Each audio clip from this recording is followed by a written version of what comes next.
রোববার থেকে আবারও শুরু হতে যাচ্ছে হামাস ইসরায়েল যুদ্ধ।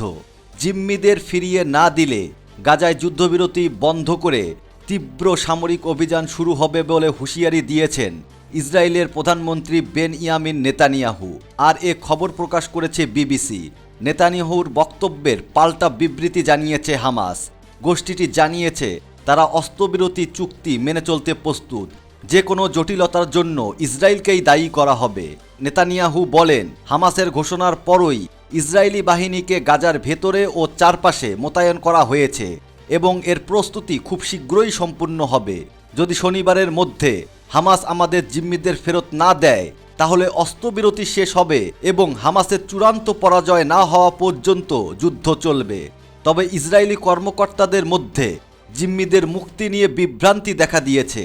কেউ কেউ বলছে, হামাস যদি শনিবারের মধ্যে নির্ধারিত 3 জন জিম্মিকে মুক্তি দেয় তবে অস্ত্রবিরতি অব্যাহত থাকতে পারে। তবে ইসরায়েলের পরিবহন মন্ত্রী মিরি রেগেভ বলেন, আমরা স্পষ্ট সিদ্ধান্ত নিয়েছি, শনিবার সব জিম্মিদের মুক্তি না দেওয়া হলে যুদ্ধ অব্যাহত থাকবে। এদিকে ইসরায়েলের প্রধানমন্ত্রী নেতানিয়াহুর আগে যুক্তরাষ্ট্রের প্রেসিডেন্ট ডোনাল্ড ট্রাম্পও ইসরায়েলকে যুদ্ধবিরতির চুক্তি বাতিল করার পরামর্শ দেন।